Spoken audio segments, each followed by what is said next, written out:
of Good Luck High Five. That's right. You're listening to a podcast that's for you if you play Magic the Gathering. Whether cards make you go, I understand that completely, or cards make you go, what? We're here for you. I'm one of your hosts, Maria. I'm another one of your hosts, Megan. And this is a big episode this week because this week we have Judge Rob on the show to walk us through all of the cards that make you go, what? In Modern Horizons 3. That's right. He's going to come in here with all of his judge knowledge and give us, the rundown of exactly how some of these very complicated interactions work, because there are some cards in here that have a lot of text. Absolutely. They say a lot. The text is falling off the card, onto the table in some of these cases. And you're going to find yourself in really interesting and novel situations, probably at your pre-release, because these cards do weird things together. Yeah. Judge Rob, for when reading the card doesn't necessarily explain the card.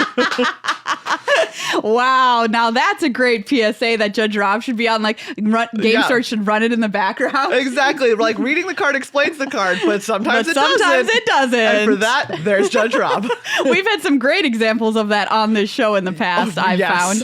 And hopefully we'll find some of those today and clear them up so you can go to your LGS feeling great about life when you play the pre-release this coming weekend. Yeah. The set looks awesome. It looks so good. It's very, very powerful as well. Yeah. So don't find yourself in a rough spot. Find yourself in a Judge Rob spot on this weekend. Before we get started, though, we have some people to thank. And of course, first and foremost amongst them are you, the listeners, and especially the patrons of this podcast. Yes. Thank you so much to everyone who keeps this show happening. You make literally everything that we do possible. From this to, I've had a couple of people shout out our shorts recently on YouTube. Excellent. To Commander Arcade. You literally make this possible. We could not do it without you. You see this TV that's powered right now? You see this Keep it happening. That's happening? This camera, you can't see it. You see how we're not dying of heat? Yeah, heat exhaustion. You're making that happen by running our AC. That's you. That is truly you.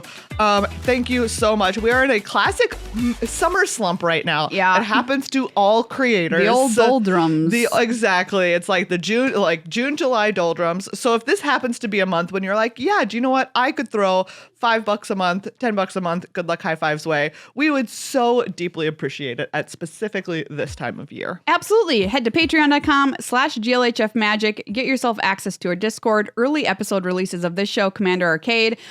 Get longer episodes of Good Luck High Five, ad-free episodes of all of our shows, that kind of thing. All of that is included. So go check it out on patreon.com/GLHF Magic. We'd love to have you. We also want to say thank you to our other awesome sponsor who's been with us since nearly the dawn of time. Yes, Card Kingdom. CardKingdom.com/GLHF, the place to go for all of your Magic needs. If you're thinking about Modern Horizons 3, well, you can pre-order it from them now. It'll be out next week, of course, and you can get any singles that you might want to upgrade your Commander decks with because this stuff is busted. Or if you're thinking about building Modern because you want, I assume some Modern decks are going to come out of this set. I think that there could be some spicy decks. I'm excited for it. The Pro Tour is coming up. They're going to play Modern. Yeah. I'm so interested to see what happens. Card Kingdom, you can get all of that done. You can buy 100 cards and they'll ship them to you in one shipment. Yeah. One and done. It's pretty sick. CardKingdom.com/GLHF. Card Kingdom since the dawn of time. Yeah. Don't fact check it. Whatever you do. Except if you use Google and fact check it, because then it might say it's right. Do you know what? If we put it on the internet, Google might scrape for it. Yeah, and it could be like, Card Kingdom has been the one website that's been around since the dawn of time. Since the dawn of time. Also consider eating one small rock a day. We've been talking about this. I feel like my favorite is the cooked chicken. How hot does it have to be? 102 degrees. Oh, God. Which is raw chicken on a hot day. Don't do it. Don't do it. Don't put glue in your spaghetti sauce, pizza sauce. It won't help. Oh, it's so good. What if we took our search engine and made it bad? Oh, I love it so much. The robots really are so very dumb, and it makes me so happy. Thank goodness. Something else that makes me happy, everybody, is our Commander Arcade episode featuring Modern Horizons 3. It is. Have you peeped it? It is so much fun. We once again have our friend Nels, and we have John from the Jank Lords. Love those he Jank Lords. escaped the dungeon. The demon keeps letting him out. I don't get it. Exactly. I think it's because we have just the most delightful time. Oh, yeah, absolutely. Even a demon would be entertained. Yeah. Yeah, that's the thing about the show. Even demons like it. Even demons like it. Pretty cool.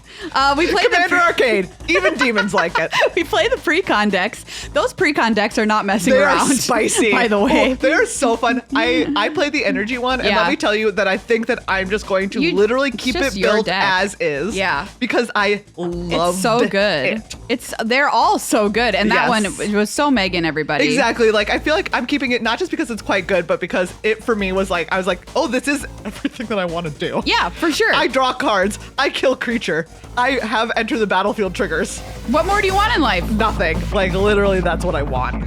You all got to check out the app if you haven't. It's our longest episode of Commander Arcade too. Oof. So if you've got any chores to do around the house, just put it on in the background. We'll keep you company. It's got some sick graphics too. Sick new graphics. No big deal. And some really splashy plays because that's what Modern Horizons is about hell due yeah. to the power level. Wow, I said the H word. What? That's you can say that on TV now. Oh, okay, I didn't know. You know? I've never, They're really playing fast and loose with what you can say these days. Do you know what? I do sense that. It's very funny to I'm gonna me. Google it. The things that they don't say. Oh, on yeah. the TV of the past. TV on the 68 words you can't say on TV. No, I'm asking what I can say on TV. I suppose that's a bigger pool. I was of gonna words. say like it's just gonna like return you like Webster's dictionary and but the oh my god, horse nebula computer narwhal This is very funny. The list that I found. cup basketball. I shan't be saying any of these words. Oh gosh. Okay, everyone. Check it out if you haven't. Let's get Judge Robin here. Let's get him in here. Go check out our episode, youtube.com/@GLHF Commander. Hit the sub button and ring the bell for notifications. And yeah, now it's time for Judge Rob's grand entrance.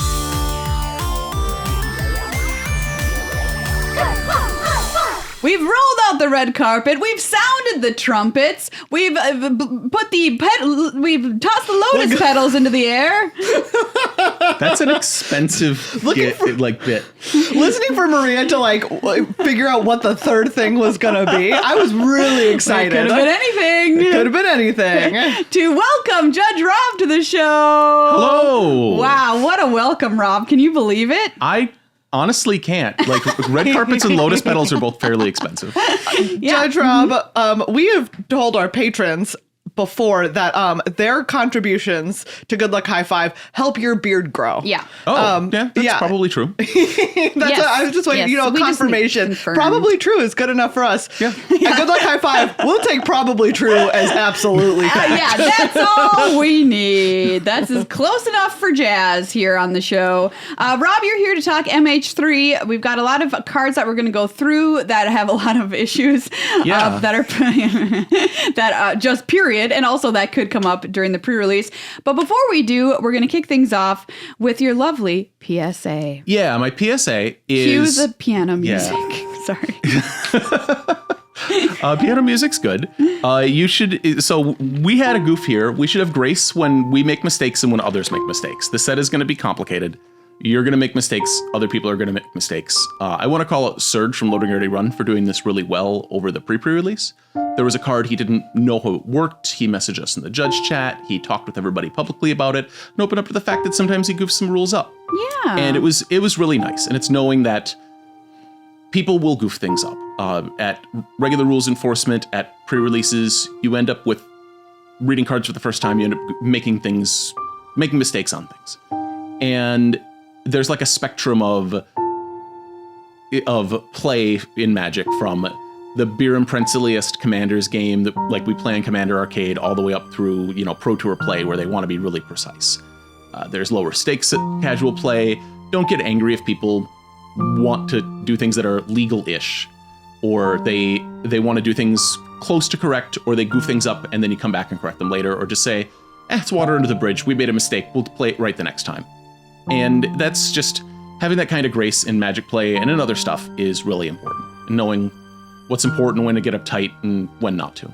I mean, goofs are so common. They literally made so many movies about it. A Goofy movie. I thought that's the first one that I thought of. I was like, Maria's about to make a Goofy movie reference. A Goofy movie 2, even goofier. Just kidding. I don't know what it's called. Hold on. If it's not called Even Goofier, I'm going to now be upset about it. And then I'll let it go because people make mistakes.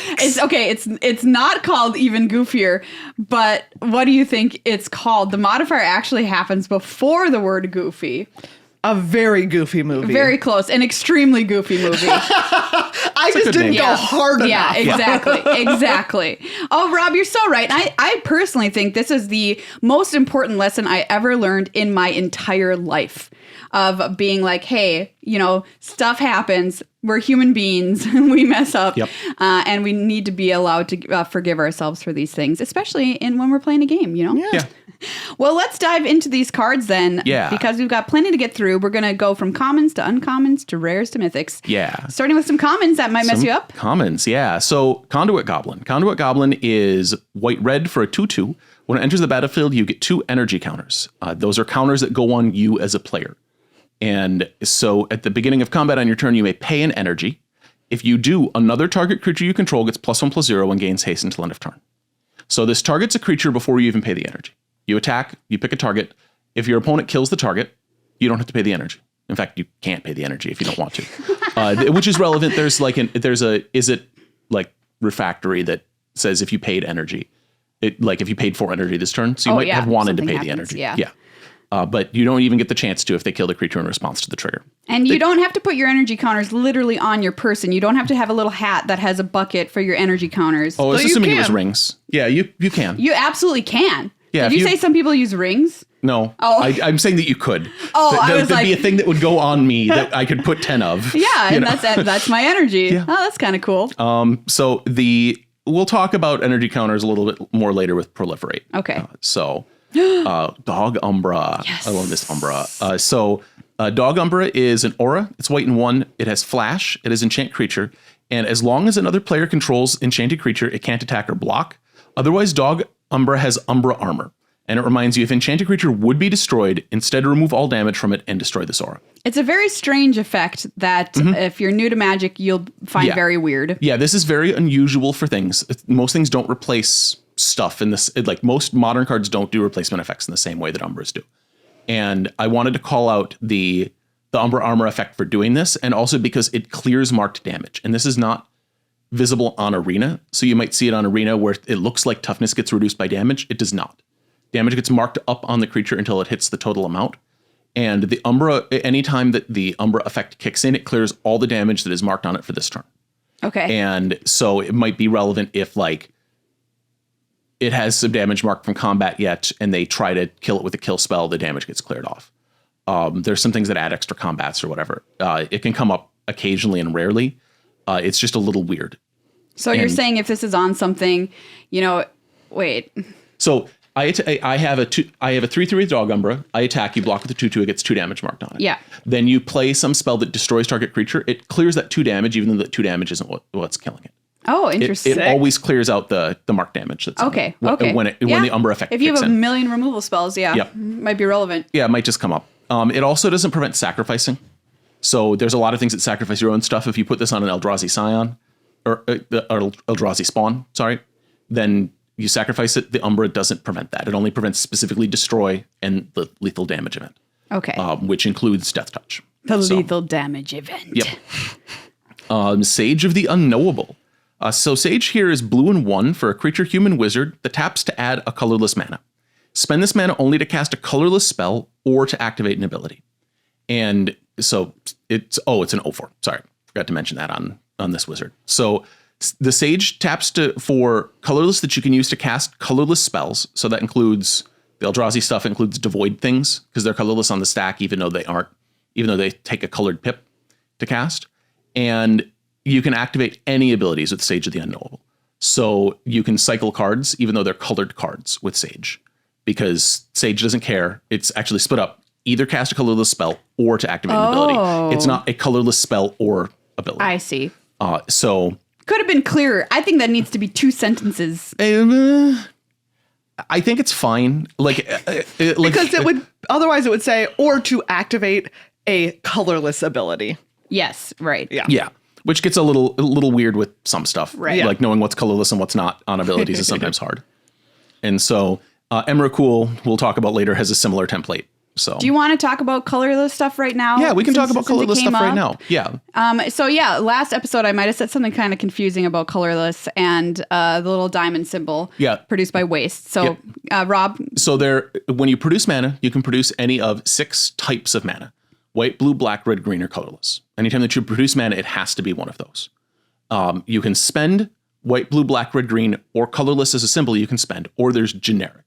Generic is always a number, and you can spend anything as generic mana. So anytime that you see stuff add mana, it'll add the colorless pip. Anytime that you see costs, it'll either say generic, in which case you can use anything, or it'll have the colorless symbols. Like on the Eldrazi Titans, all have colorless mana symbol. So does like Kozilek's Command have a colorless pip. You need specifically mana produced by something that makes colorless. So to make that colorless, consider it an additional color of mana. Yeah, it's a type of. So there's colors, Sorry, which are I a shouldn't subset use that of type. word, but I mean, generic, we're always going to see a number inside a circle. Yes, and generic is costs only. You can't have generic mana in your mana pool. There's no such thing as generic mana. There are generic mana costs from a technical perspective. You know, I've never thought of it that way. But that's very interesting. Yeah. It has to be one of those colors. Yep. In quotes. I'm putting colors in quotes. Yeah. And on old cards, especially you'll run into. So if you have like a Soul Ring from Commander, from one of the first few Commander boxes, it'll have a 2 number in a mana circle on That's what I was just looking at. Original Reliquary Tower.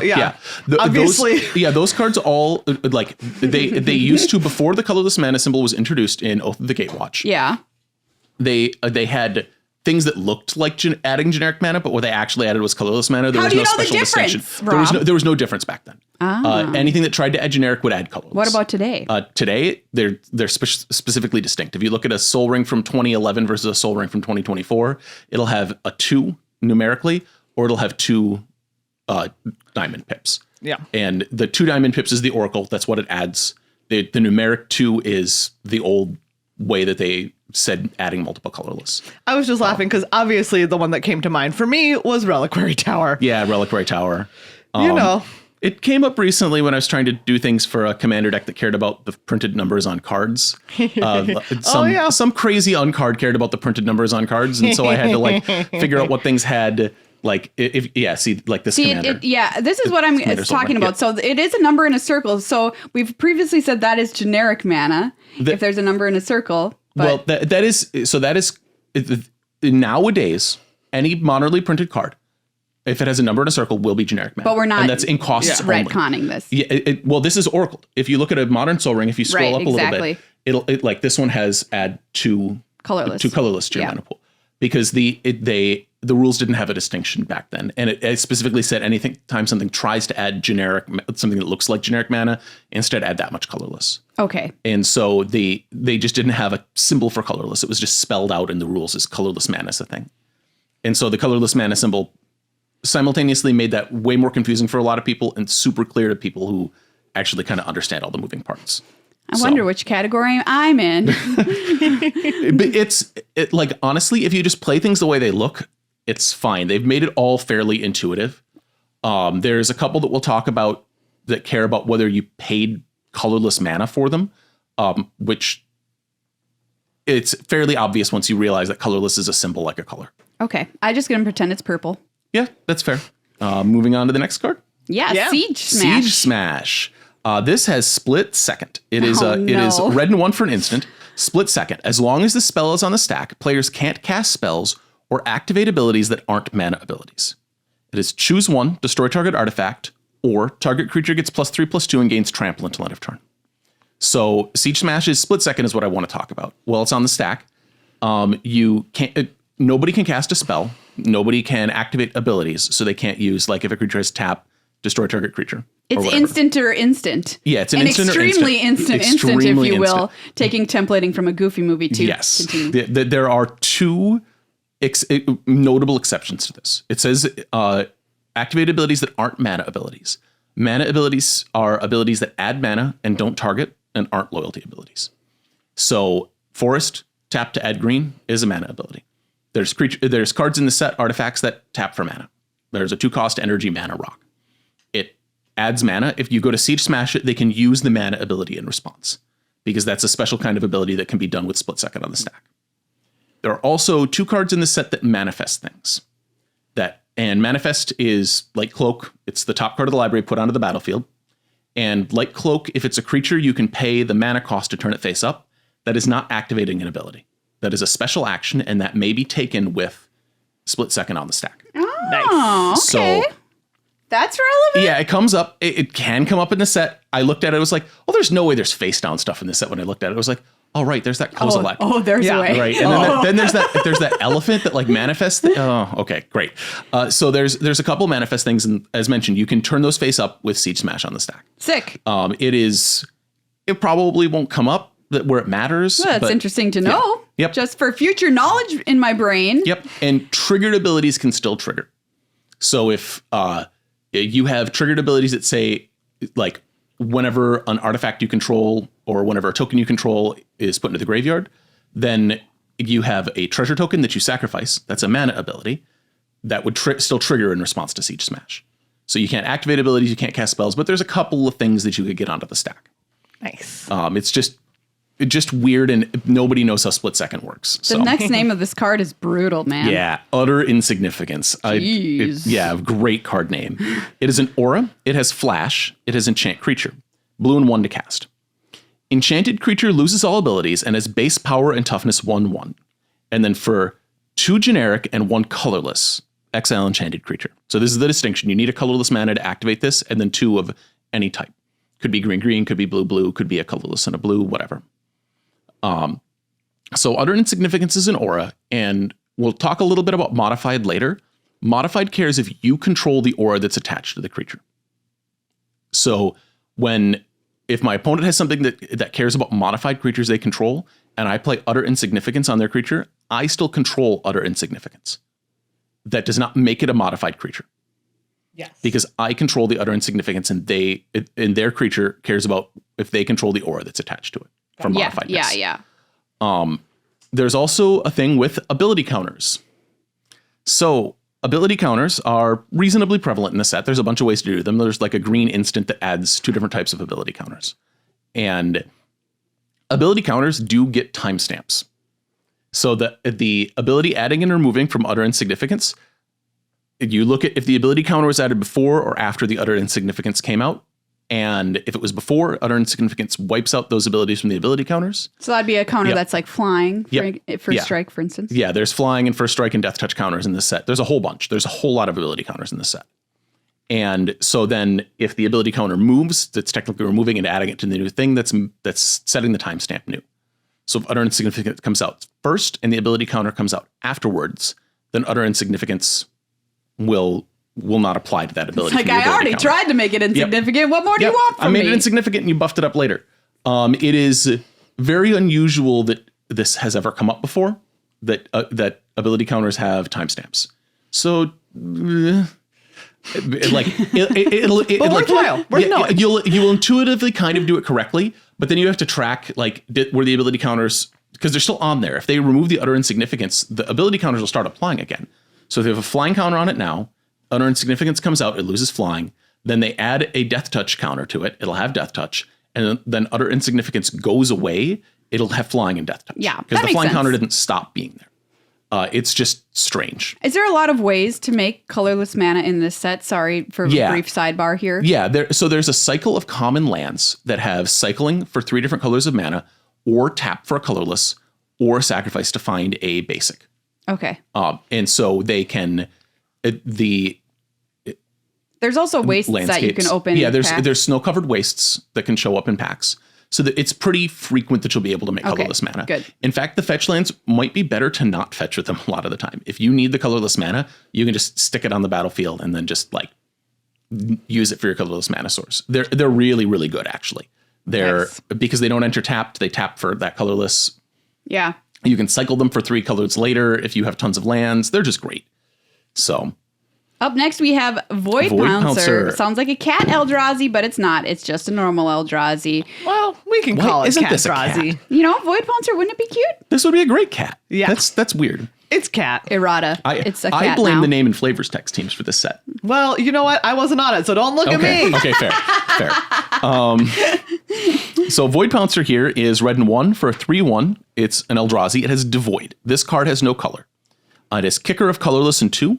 So you can pay an additional colorless and 2 as you cast the spell. If it was kicked, it enters the battlefield with 2+1/+1 counters and a trample counter on it. And with haste. So this is weird. Haste counters exist. You can put them on things. Why doesn't it add a haste counter? It wants it to become unhasty later. Yeah. They're like, you know what?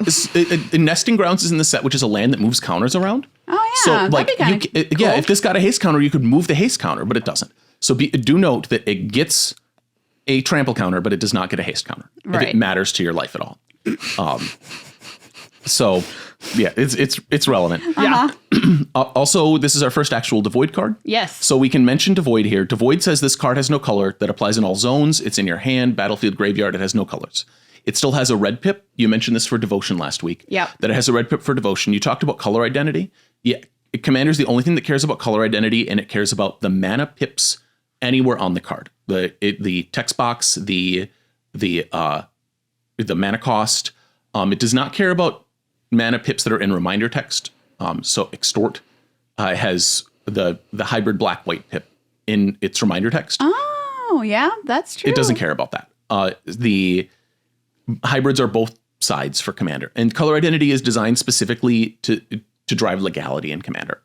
Because they wanted cards like Thielan of Havenwood was the first one that people got really frustrated about. Thielan costs green and has a green-black activated ability. And they wanted you to be able to play black cards in Thielan's deck. Originally, Commander was color only. And I see. So then they were like, so like if you look at a card that has a Tazri General is the 5-color Allies Commander. She's white to cast, but she has a 5-color activated ability, which means that she unlocks the ability to play all 5 colors in her libraries. Nice. Which is the whole point of color identity in Commander. Right. So you need this counts as red for Commander. This is red for Commander because it has a red pip. It doesn't matter what the actual color is. It has an ability that sets the color that also counts for color identity if it has a color setting ability. But it's the most restrictive of the things, basically. So there's a transform Garruk that is black on the front and green-black on the back. It has to be in a green-black deck. We have another Eldrazi coming up next. Yeah, Writhing Chrysalis. Cool name. Very cool. It is green-red 2 for a Eldrazi drone. It's a 2/3. It's devoid. It has no color like the other ones. When you cast the spell, create 2 0/1 colorless Eldrazi spawn creature tokens with sacrifice this creature, add colorless. It has reach. And whenever you sacrifice another Eldrazi, put a +1/+1 counter on Writhing Chrysalis. So it has a cast trigger. I'm calling this out for cast triggers over the course of the set. It came up with the pre-release multiple times as well. There's a lot of reanimation in the set. There's a lot of like putting cards onto the battlefield for free from your hand. There's a lot of this. Cast triggers only trigger when you actually cast the spell. If you reanimate it, if you copy the spell, if you put it onto the battlefield for free, you don't get that trigger. Right. That's not casting it. Yep, that's not casting it. And so if you reanimate Writhing Chrysalis, you do not get 2 Eldrazi spawn tokens. If it attacks and you get to make a copy of an attacking creature that enters the battlefield tapped and attacking, correct. You do not get 2 spawn tokens. It just entered. It just entered. And so the Eldrazi all have this, which is simultaneously an advantage and a drawback. Because it's an advantage because even if they counter the spell, you still get the result. That's the other thing, is it triggers in the casting. So you cast Writhing Chrysalis and they're just like, counter it. And you're like, I still get 2 spawns. Like I get something out of it. But the trade-off is that you don't get it when you zombify.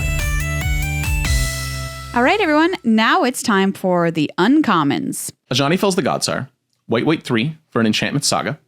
As the saga enters, and after your draw step, add a lore counter, exile target creature an opponent controls with power 3 or greater, is Chapter 1. Chapter 2 is create a 2/1 white cat warrior creature token, then put a vigilance counter on a creature you control. And Chapter 3 is target creature you control gains double strike until end of turn. So I want to talk about the second chapter specifically. It doesn't target. That trigger has no target when it goes in the stack, so you can choose to put the vigilance counter on the cat token or on some other creature, and your opponent doesn't know until it resolves. So if it's relevant, if they have destroy target creature without vigilance, not in this set, but it could exist. Yeah. They don't know until this resolves what is going to get vigilance. If they want to respond to the trigger by killing your other creature, they can, but then you'll get to put the counter on your cat. So it's just an interesting way to make sure that you can do what you want with that vigilance counter. It's pretty cool. So Amped Raptor. I both love this card and people don't understand it. It is a 1/red for a creature dinosaur. It's a 2/1. Just a little guy. Just a little guy. Just a little He's guy. very cute. When Amped Raptor enters the battlefield, you get 2 energy. Then, if you cast it from your hand, exile cards from the top of your library until you exile a non-land card. You may cast that card by paying an amount of energy equal to its mana value rather than paying its mana cost. Sick. So, This card is sick. Well, how do you know that, Megan? Well, I don't it's know. really cool. I wonder. So some notes. The stuff that you exile is gone forever unless you're casting it. So any lands that you go past are just exiled forever. Bye. Yep. You have to take the first spell that you hit, and then you get the choice to pay or not pay. And it determines how much energy you pay based on its characteristics on the stack. So I've gotten the question. So there's Valky and Tibble on the back. You put it on the stack as either Valky or Tybalt, and then you pick how much energy you're getting. The amount of energy is derived from that cost, because it is changing the way that the card is paid for. And so you'd have to pay 7 mana for Tybalt. Or not 7 mana, 7 energy for Tybalt. Yeah, you can't be like, oh, I picked this card. Here's 2 energy. Actually, I'm entering its back face. Yeah. It's you're casting the spell, and it maths out. It's like, I'm giving you an alternate way to play this, which is pay energy equal to its mana cost, which is figured out during payment of costs, which is at the end. So Amped Raptor will lock you into paying whatever face you decide to play on cards like that. Nice, but you can choose face. Yeah, you can choose face for double-faced cards that have spells on both sides. If they have a land on one side, you can't choose to cast a land. So Amped Raptor doesn't let you do that. Which is relevant in this set quite a bit. And the other thing is X must be 0 for Amped Raptor, which isn't necessarily obvious because you are paying the mana cost, but it's giving you an alternate way to pay the mana cost. So if it's, Bramblewood Hydra is a green and X, you have to choose 0 for X. Gotcha. So you're stuck with that number for Amped Raptor. But you might want to anyways if you need it in your graveyard. So you might pay an energy to get a 0/0 and have it die. Yeah. This also is an alternative cost. So if anything that is an alternative cost, there's a lot in this set. Bestow is one. You can't choose to pay the alternative cost 2 different ways. So this gives an alternative cost. Bestow is also an alternative cost. You have to pay the just straight up normal version, not the Bestow version. Yeah. For things like Bestow, for things like Evoke, there's a lot of things that are alternative costs in this set that this doesn't let you play. This next card. Cursed Wombat. Wombat. It's so fun. Why love is he him. cursed? What did he do? What knows? plane is this from is my question. Is this Eldraine? That seems like the most likely. It looks Eldraine-y. culprit. Yeah, it's Adapt, which is a Simic mechanic, but it costs black mana, but it looks like Eldraine to me. Yeah. So I don't know. Maybe it's not Simic adapting, it's cursed adapting. It's cursed because that curse was actually it adapting to its environment. Oh, yeah. So Cursed Wombat here is a green-black for a 2/3 creature Nightmare Wombat. Oh my god, I love it. Green-black 2, adapt 2. If this creature has no +1/+1 counters on it, put 2 +1/+1 counters on it. Permanents you control have, whenever 1 or more +1/+1 counters are put on this permanent, put an additional +1/+1 counter on it. This ability triggers only once each turn. So what this does, if you're familiar with there's a snake that has a replacement effect that if something would get a counter, gets an additional counter. This isn't that. This isn't a replacement effect. It's a trigger. It's a distinct counter adding event. So and it's just one time. When you adapt the Wombat, it puts 2 counters on itself. Then there's a trigger that puts another counter on it. Yes. And it's relevant because cards like Hardened Scales say if a counter would be put on, put an additional counter on. Or if a +1/+1 counter would be put on, put an additional counter on. Those are 2 events that Hardened Scales each sees. So if you have a Hardened Scales and a Cursed Wombat, you activate Cursed Wombat and it adds 3 counters, then 2 counters. Oh, wow. Wow. So, okay. So this is a trigger instead of a replacement effect. The trade-off is it only happens once, where the snake happens any number of times, and so does Hardened Scales any number of times that you add counters. Hardened Scales sees every single counter adding event separately. But the Cursed Wombat just triggers and adds an extra counter. And it specifically wants +1/+1 counter. It would be really cool if it was whenever a counter is put on a permanent at a +1/+1 counter. Like you want two. I want a flying counter to put a +1/+1 counter on things, but it doesn't do that. So Not be that careful. kind of curse. Yeah. Drowner of Truth. Wow, I remember this card. Yeah, Drowner of Truth is Simic 5, hybrid green blue, and 5. It's a 7/6 creature Eldrazi. It's devoid. It has no color. When you cast the spell, if colorless was spent to cast it, create 2 0/1 colorless Eldrazi spawn creature tokens with sacrifice this creature to add colorless. So specifically, this is a callback to a cycle from, well, a couple cycles. There's ones from Shadowmoor Eventide and ones from the original Ravnica that cared about if you spent a particular mana. And specifically for Drowner of Truth, you have to have used something that made the colorless mana symbol to cast Drowner of Truth. If you pay for this with 7 forests, you don't get spawns. If you pay for it with 6 forest and a twisted landscape, then you would get spawns. So it cares about what mana was actually spent to cast it. If you copy the spell on the stack, I don't know, there might be a couple ways to do that in this set. The copies didn't have mana paid for them.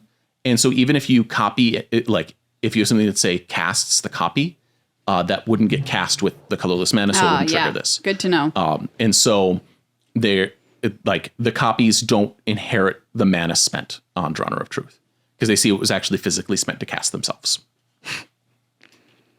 Magic. Yeah. You know what? We can say that after every card. Yeah. Magic. Yep. Emissary of Soulfire. Emissary of Soulfire is super cool. It has so many types of abilities. Blue-white 1 for a 1/4 creature Jin Monk. When Emissary of Soulfire enters the battlefield, you get 3 energy. Pay 2 energy to put an exalted counter on target creature you control. Activate only as a sorcery. And it says whenever a creature you control attacks alone, it gets +1/+1 until end of turn for each instance of Exalted among permanents you control. You could just have so many Exalted. You can have so many Exalteds, yes. Oh, God. And is the other thing is that this is, I think, the first counter where multiple instances matter. Normally, if you had a flying counter and you try to add a flying counter, you have 2 flying counters, but double flying isn't a thing. Yeah. Double Exalted is a thing. If you have 5 instances of Exalted and attack with a creature alone, even if all 5 are on the same permanent, you get 5 +1/+1 triggers. Sick. I love it and hate it. Yeah. And the reminder text is a little ambiguous about this. Each instance of Exalted triggers separately. So this is technically 5 triggers. So if they had 5 Exalted counters. Yeah, what a weird thing. It is different than a lot of stuff, isn't it? A reminder text it's lies like Santa Claus. Whoa, don't blow my world right now, Rob. Reminder text is trying to get at a purpose with what it does. It's trying to tell you kind of what goes on. It isn't specifically perfectly rules accurate. It is things that are truthy. They have truthiness, if you will. Yeah, they have truthiness. They're truth adjacent. Yeah. They're like if Magic Rules was written by a large language model. And so they're just trying to remind you, this is kind of what happens here. We're going to fit it in with the number of words that we have available. And then if you go look at the comp rules, it'll probably be different. But probably not in ways that matter most of the time. For each instance of Exalted, among rocks you have eaten every day. Rocks you have eaten every day. Every day? You have to eat a rock. That's what geologists suggest. That's what, well, that's what Google tells you now. Yeah. So I've been doing it. I feel. How are you feeling? I feel great. Oh God. Well, are you? The question is, are you a chicken? Does chicken eat rock? Yeah. To help digest stuff. Yeah. It gets into their gizzard and grinds up their food a little better. I'll try it. No, don't actually do this. That's not the conclusion that we wanted you to draw from this conversation. Yeah. You don't have a gizzard. Well, they've been around for a long time. They used to be dinosaurs. Like I feel like they've got a good crack on life. You know, they get it. If they're going to eat a rock, maybe I should eat a rock. No. There's all sorts of things that animals eat that we don't. There's a video of me as a child putting rocks in my mouth. For sure eating them. And my mom being like, no rocks for you. Yeah. All Seems right. But they're so tasty. So Glyph Elemental. This is one of those bestow cards. White and 1 for an enchantment creature elemental. It's a 2/2. It has bestow for white and 1. If you cast this card for its bestow cost, it's an aura spell with enchant creature. It becomes a creature again if it's not attached. Landfall. Whenever a land enters the battlefield under your control, put a +1/+1 counter on Glyph Elemental. Enchanted creature gets +1/+1 for each +1/+1 counter on Glyph Elemental. Sorry, I had a stroke while you were reading that. Keep going. It's very cool. So one thing to note with Bestow, and it is very strange. So normally if you cast an aura and your opponent removes something in response, your aura spell is countered. Well, not countered. It fails to resolve. Bestow changes that. It just comes onto the battlefield as a creature instead of an aura. And Glyph Elemental here also has an additional thing, which is it's an aura that gets +1/+1 counters on itself as an aura. It does not put those counters on the creature. Be careful to track where counters are. Some of them are on Glyph Elemental, some of them are on the creature. And the ones in Glyph Elemental stay. When the creature dies, Glyph Elemental falls off into being a creature and keeps those counters. Sick. So it builds up. God, I love Bestow. Yeah, it's very fun. It's a good mechanic. Now that Mutate exists, I don't consider it as much of a mistake because Mutate is like Bestow on some kind of terrifying drugs that make it into a monster. And so Bestow's fine now. I've come to peace with it. I didn't like it rules-wise when it was introduced, but that's okay. Yeah. Don't have to like everything. Grim Servant. Black and 3 for a 3/2 zombie warlock. It has menace, and when Grim Servant enters the battlefield, search your library for a card with mana value less than or equal to your devotion to black. No, we talked about this card last week, yeah. You reveal it, you put it in your hand, and then shuffle, you lose 3 life. Each black and the mana cost of permanents you control count towards your devotion to black. You did? Did you mention that if they kill it in response, the black pip from itself won't count? We did not mention that. Yeah, that's the problem. There's a lot of instant speed removal. This checks your exact devotion at the time the ability resolves.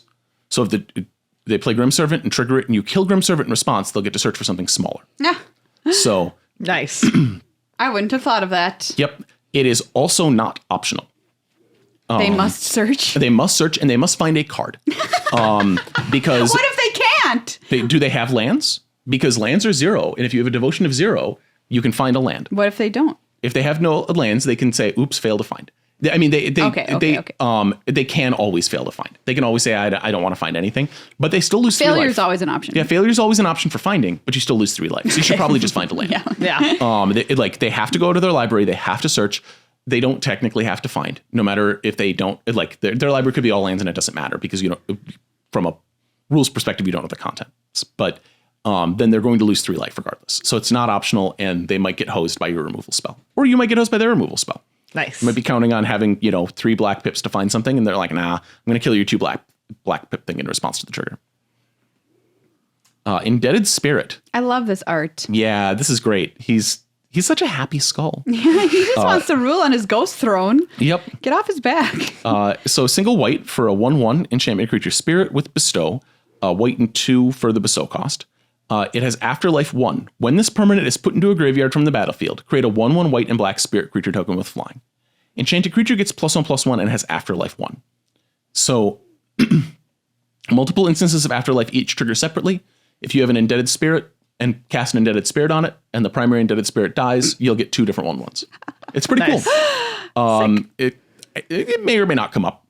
It's an uncommon, so who knows? But the other thing is if they kill both at once, you'll still get 2 spirits. So if they have something that is destroy target creature and destroy target enchantment, they could kill your creature and your aura at the same time. And then, well, they both have Afterlife because Indebted Spirit still has Afterlife when it's an aura. So then you'll get 2 spirits out of it. This is a lot of value on a common, I have to say. Uncommon. Sorry. You're right. It's a lot of value. It's a lot of value anyways. Oh my God, this next Junk card. Diver. Oh my God. It's a reprint from back in the day. I love this it. card. So Junk Diver is a 3 cost artifact creature, 3 generic mana. So you can pay it with 3 green if you want. It's an artifact creature bird. It's a 1/1. It has flying. And when Junk Diver dies, return another target artifact card from your graveyard to your hand. And so the reason it has to be another is because if it dies at the same time as other stuff, it can return anything that's in the graveyard at the time after it dies. So it targets a thing and returns it to your hand. If you have 2 Junk Divers die, each one can return the other. Sick. That's adorable. Garbage in, treasure out. Yep. What a good guy. What a good guy. This is a perfect Magic card. Everything about this is exactly from the set. That was the reminder text. This is the original art. Like it didn't have the type of bird, but yeah. It's great. Lethal Throwdown. This is my least favorite card in the set. Ooh, tell us your all right, beef. let's get into it. Single black for a sorcery. As an additional cost to cast the spell, sacrifice a creature or sacrifice a modified creature. Equipment, auras you control, and counters are modifications. Destroy target creature or planeswalker. If the modified creature was sacrificed, draw a card. What? Yeah. So you have to pick which cost you're casting this for. You pick to either sacrifice a non-modified creature or a modified creature, or you could sacrifice a modified creature to the first one because it doesn't say sacrifice an unmodified creature. It just says sacrifice a creature. You get to pick. Then it destroys a thing, and if you picked the cost that involved sacrificing a modified creature, you'll get to draw a card. So, for example, if you only had modified creatures on the battlefield, your library was at 0, and so you didn't want to draw to mill yourself, you could be like, I sacrifice this modified creature for the unmodified cost, correct, and I don't draw a card. You could do that. Just saying. From a real world playing in paper perspective, so I don't know how they're going to implement this on Arena for what the interface is going to behave like. But for paper play, assume if they sacrifice a modified creature that they chose the modified creature mode. It is likely we're going to have some support for this in the MTR at some point. What's the MTR? Magic Tournament rules. Okay. And so there's already a similar shortcut defined in the tournament rules for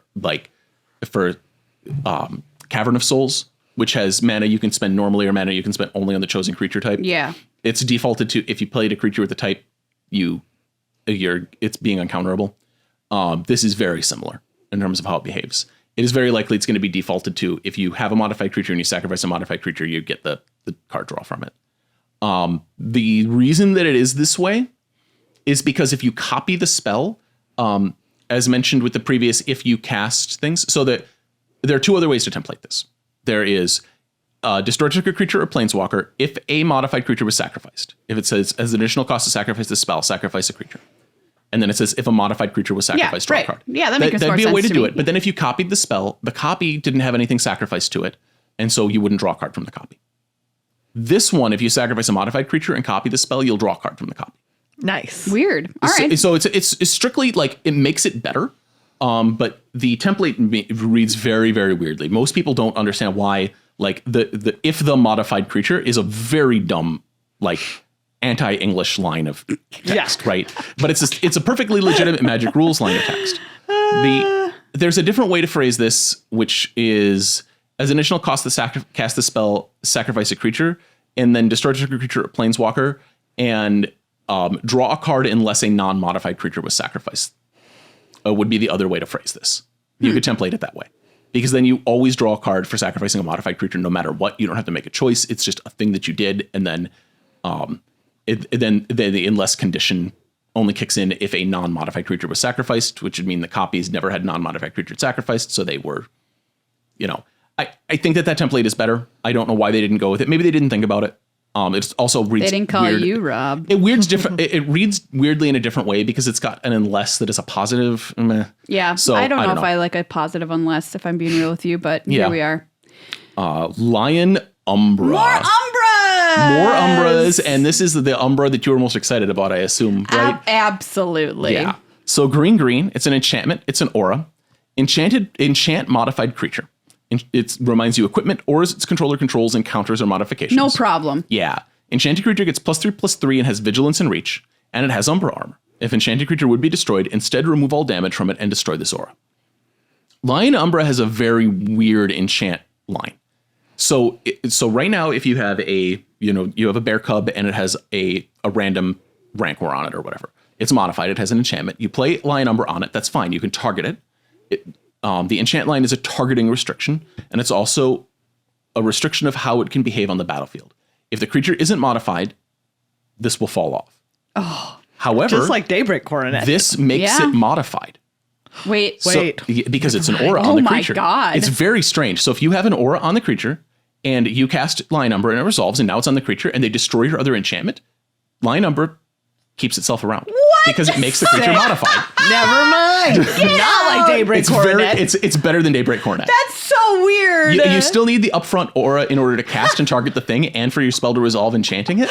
But then once it's on there, if they destroy the other enchantment, you're just like, oh, whatever. This is still modified because it has an enchantment attached. If somebody tried to do that to me at the pre-release, I'd be like, get out, way. You'd be like, no way. And they'd be like, no, it has an aura that I control on it, so it's modified, right? Oh my gosh. It is. Yeah. Nice. I can't argue with that logic. It's so interesting. It is fascinating. This is such a weird amazing card. Like this is the actual like payload for modified existing as far as I'm concerned, just because it's so funny. Metastatic Evangel. White and 1 for a creature Phyrexian Human Cleric. It is a 3/1. Whenever another non-token creature enters the battlefield under your control, proliferate. This is the simplest card we've talked about. Yeah. So the thing with proliferate in the set. So proliferate reminds you, choose any number of permanents and or players, then give each another counter of each kind already there. That is very specific. This is actually correct. You pick players and permanents, and then you have to increase all counters on that by 1. So if it has multiple counters on it, if it has a flying counter, a +1/+1 counter, and a stun counter, you have to give it a flying counter, a +1/+1 counter, and a stun counter. So you give it double flying in this instance. But you give it double stun. Stun counters are bad. Yeah, that is true. -1/- counters are also bad. Yeah. Counters can be on players. Players get energy counters. Proliferating energy is great. It's what you do. Poison. When you pick a player, if they have poison counters, you have to give them another poison counter. So if you have 1 energy and 1 poison, you would go up to 2 energy and 2 poison if you proliferate yourself. All right. You have to if you choose a thing, you have to give every counter that thing has to that thing. Again. But you don't have to choose all things. You do not have to choose all things. You get to choose any number of things. But so the thing you choose. The things you choose, yes, must be all of the counters things that are on the thing. All the things that are on the thing. Priest of Titania. I love this card. I love this art. It might be my favorite elf ever printed.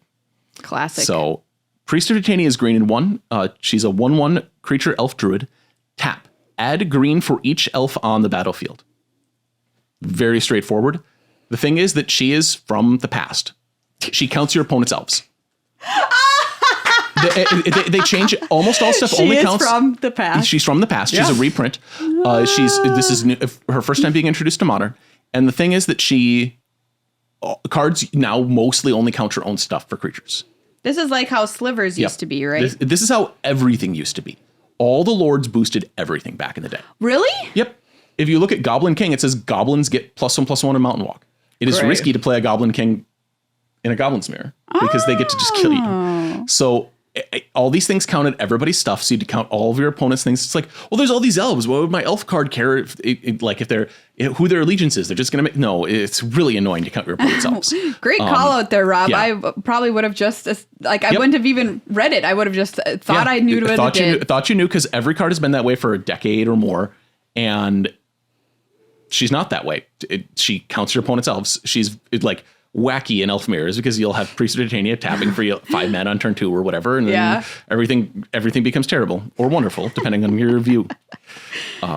Propagator Drone. So Propagator Drone is green and 1 for a creature Eldrazi drone. It's a 2/2. It's devoid. It has no color, and creature tokens you control have evolve. Yes. They have whenever a creature enters the battlefield under your control. If it has greater power or toughness than this token, put a +1/+1 counter on this token. And this reminds you, they see this creature enter. Sorry, the other card like so this doesn't weird. give you that reminder text, and it is wild. If you play this into a pile of scions, they all evolve. It is very good. Sick. Wow. And then it has 4 mana. Create a 0/1 colorless Eldrazi spawn creature token with sacrifice this creature to add colorless. It's just great that it has to be like, look, they're looking. Yeah, They're like, the Eldrazi spawns are alive and they see this creature enter. From specifically, they have evolve.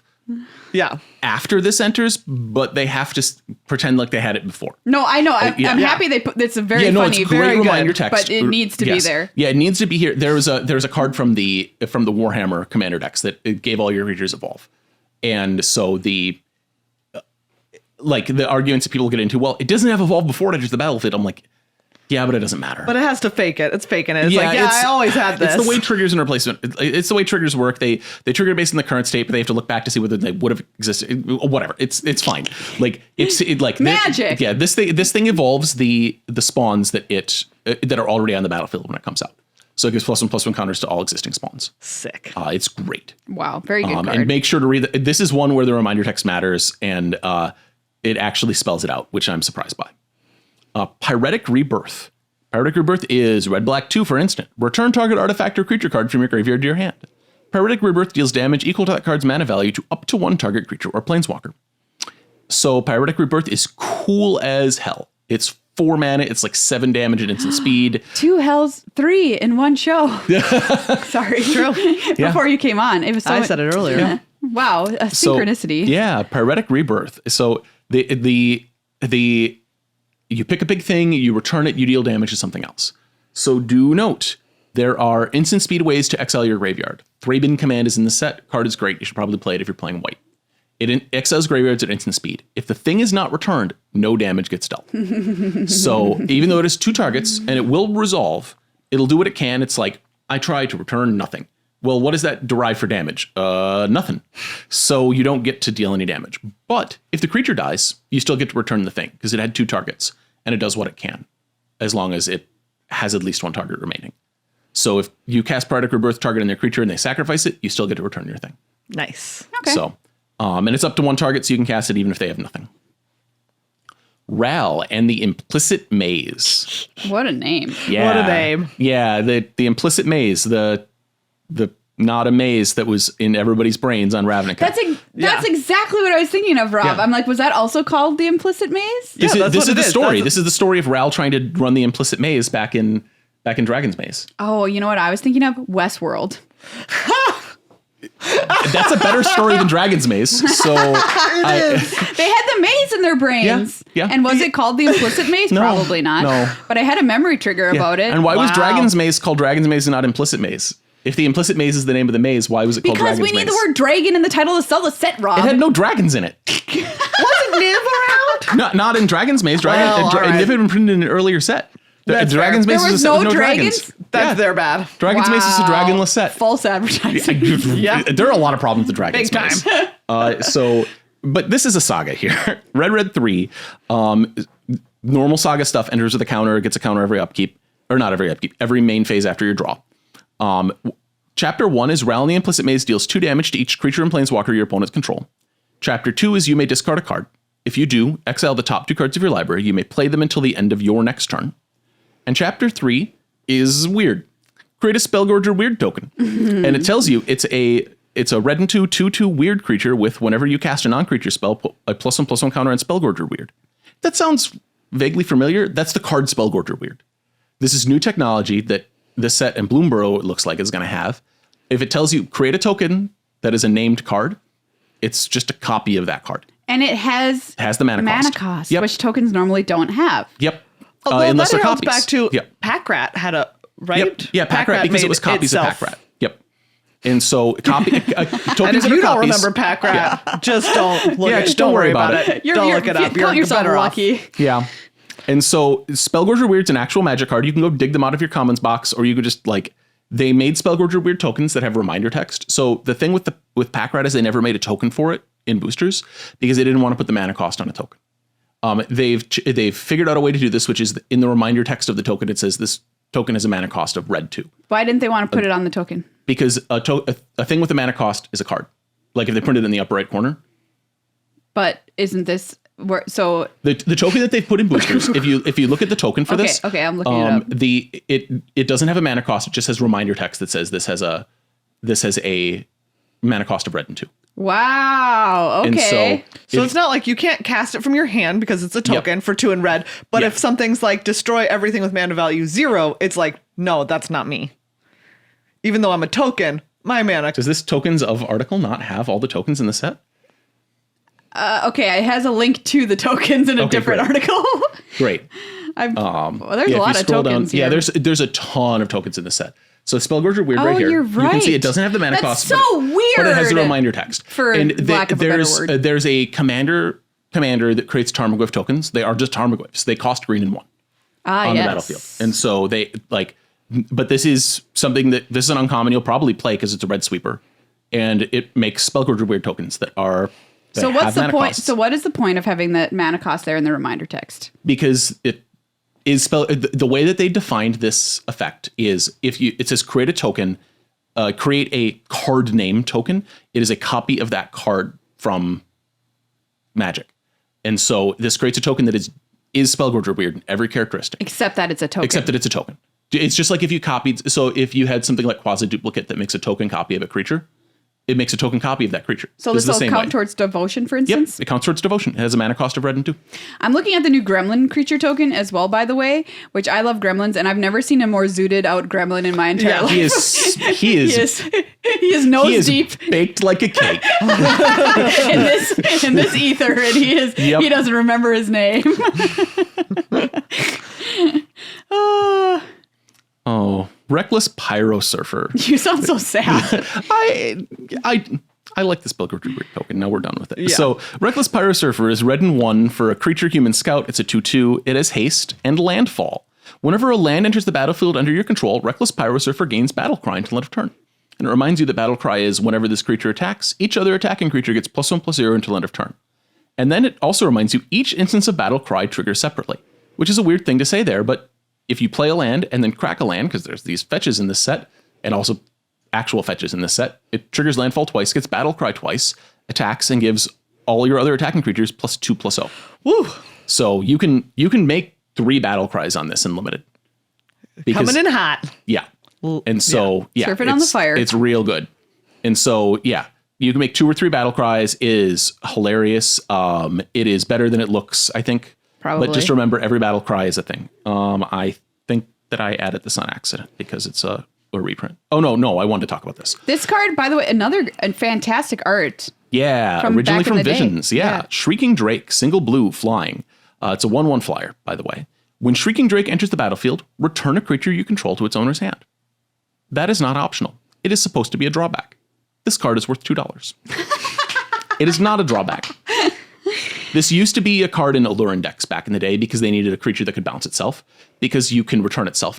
Shrieking Drake doesn't say another. It says return a creature. If they kill your other creature, Shrieking Drake has to return itself. And it can return itself? It can return itself. So if you're just like wanting to waste everyone's time. Well, no, there's an Allurin in this set that is whenever that you can spend an energy to put a creature with to cast a mana value 3 or less creature from your hand. So you can, if you have a bunch of ETB trigger stuff, you can spend energy to trigger ETB triggers by playing Shrieking Drake and picking it back up. We also talked about this Evangel that's in white, right? Whenever another non-token creature enters battlefield under your control, proliferate. You can be like, Shrieking Drake, put it back in my hand. Shrieking Drake, put it back in my hand. Oh, wow. It is not optional, but it's actually, for single blue, it's actually way better than it looks. It looks like a drawback, but it's super cool. It's the cheapest they've ever really done this. But again, it's not optional, so you have to do it when it enters the battlefield. So...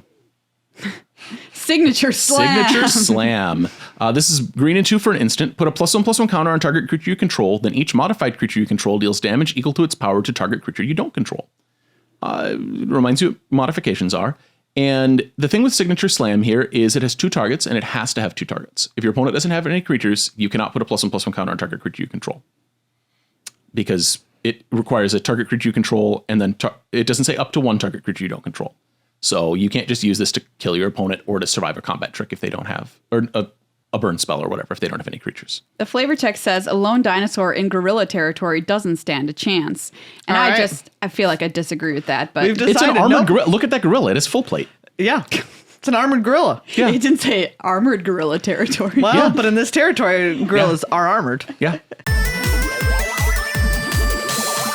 Let's move on to rares now, Rob. Yeah, Amphibian Downpour. So Amphibian Downpour is blue and 2 for an enchantment aura with flash and storm. And it has, when you cast this spell, copy it for each spell cast before it this turn. You may choose new targets for the copies. Copies become tokens. This is a great reminder text. Enchanted creature loses all abilities and is a blue frog creature with base power and toughness 1/1. Wow. Turn all to frog. Yeah, turn all to frog. Like it rewards you by throwing a bunch of auras on their stuff. You still do control the aura copies because you made the copies of the spells that were on the stack. This is kind of strange. Normally, if something instructs somebody to put an aura onto their thing, like an aura token, they would probably control the aura token. Sometimes it depends. But like it's strange. Amphibian Downpour, you control the auras though, which means that the things that you put them on are not modified, as we mentioned previously. So it's just a thing. And also like keep track of stuff. It's kind of annoying because it removes their types and abilities. It is a blue frog means that it is a blue frog. It doesn't have any other types. Argent Dais. I just like this because it's really powerful. White and 1 for an artifact. It enters the battlefield with 2 oil counters on it. Whenever 2 or more creatures attack, put an oil counter on Argent Dais. 2 tap and remove 2 oil counters. Exile another target non-land permanent and its controller draws 2 cards. Wow. Sick. That's incredible. Also, it does not care. The thing that I want to call it is does not care who's attacking.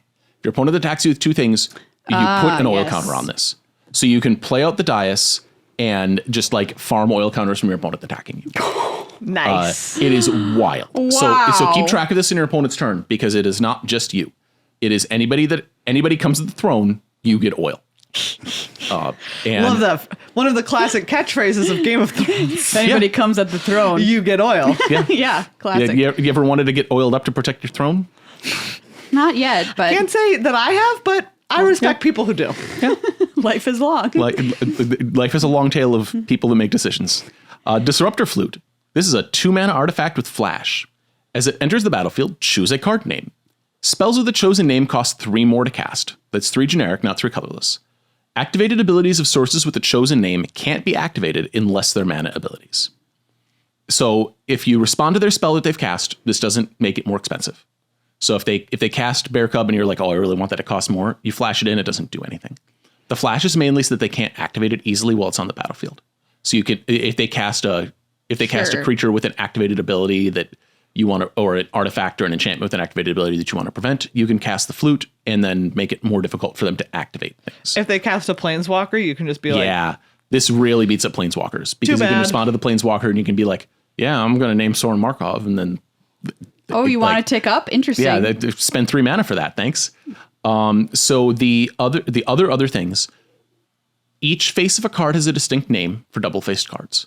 So if you want to name a planeswalker that is one of the flip walkers in the set, you have to name the back face. They can't hide that from you. If you say, I want to name the back face of that card, they can't be like, but you don't know it. Yeah, you don't know what this Soren's name is. You can't remember. You don't know Soren's true name. Yeah, what's Soren's true name on the back once he turns into a planeswalker? And it's like, I don't know, but you need to show me. But you have to tell me. You can always look that up at events. You have access to the companion app, and that lets you look up cards. It allows you to look up cards. I don't like the companion. Companion doesn't have every card image in it because Gather doesn't have every card image. So all of the different alt arts, all the different full frames and stuff aren't necessarily going to be in there. That doesn't mean they're not cards. That just means the Gather doesn't have them. Sure. So it's a thing. The other thing that I wanted to mention is mana abilities. I mentioned this earlier. Mana abilities are things that make mana, don't target, and aren't planeswalker loyalty abilities. This cannot prevent your opponents from activating the tap for green on forest. But if they had an enchantment that gave their forest an ability, you would make the forest cost more to activate that ability. If it was like tap, pay a life, draw a card for no reason. Yeah. So the planeswalker loyalty abilities can't be mana abilities, but otherwise, like, I'd have to look. There might be one targeted mana ability in the set. They're very rare. Deathrite Shaman is the one that people know isn't a mana ability. It's a target ability that makes mana. I just love the vision of somebody like casting a planeswalker coming into the battlefield, and like somebody's in the corner like toot toot toot, I'm a little flute, and the planeswalker's like, whoa, you hearing this toot toot on this flute over here? Yeah, you got to pay me to come to come not listen to this flute anymore. You gotta, if I'm gonna fight for you first, give me $3. Yeah. Because I'm interested in this flute. Yeah, I'm too distracted by this flute.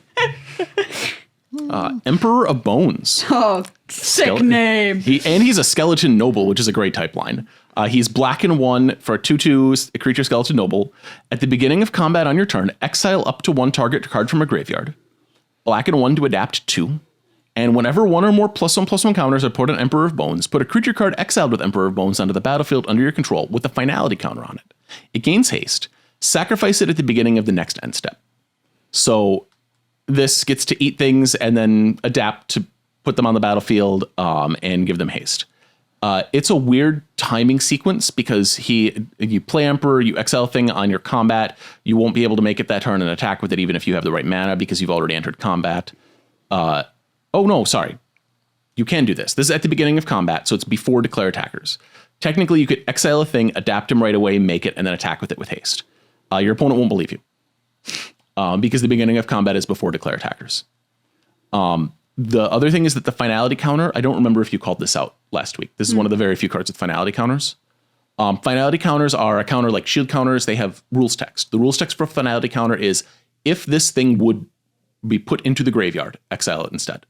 If you bounce the thing, so if you have a Shrieking Drake, you can pick that thing up. The finality counter does not prevent you from returning it to hand. So it goes back to hand. It's if it would die, exile it instead. Yes.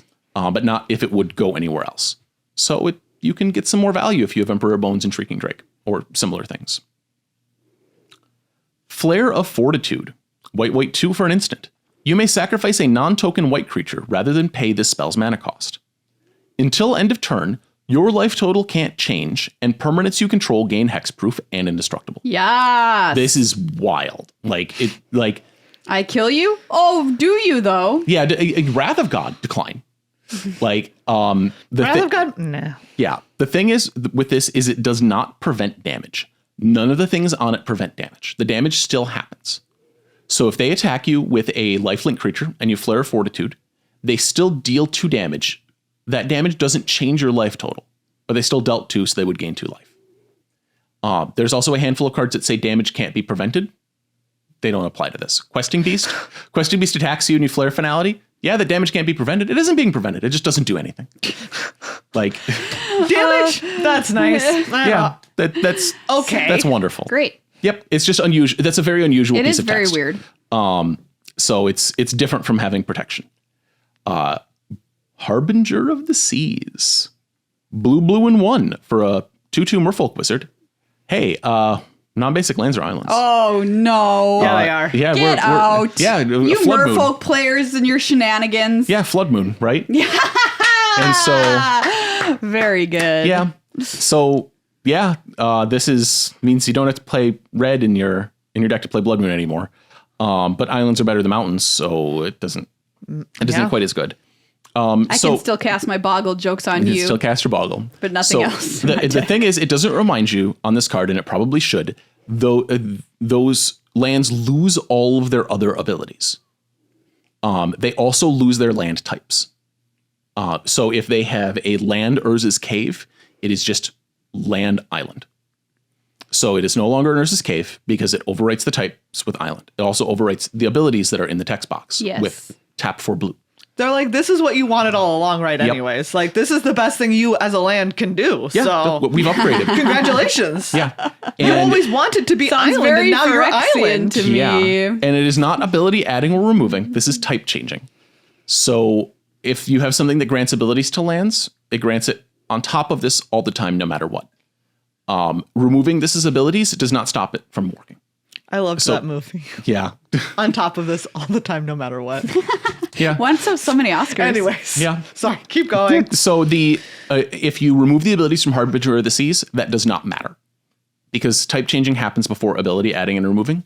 So if you turn it into a frog with your storm spell, it doesn't matter.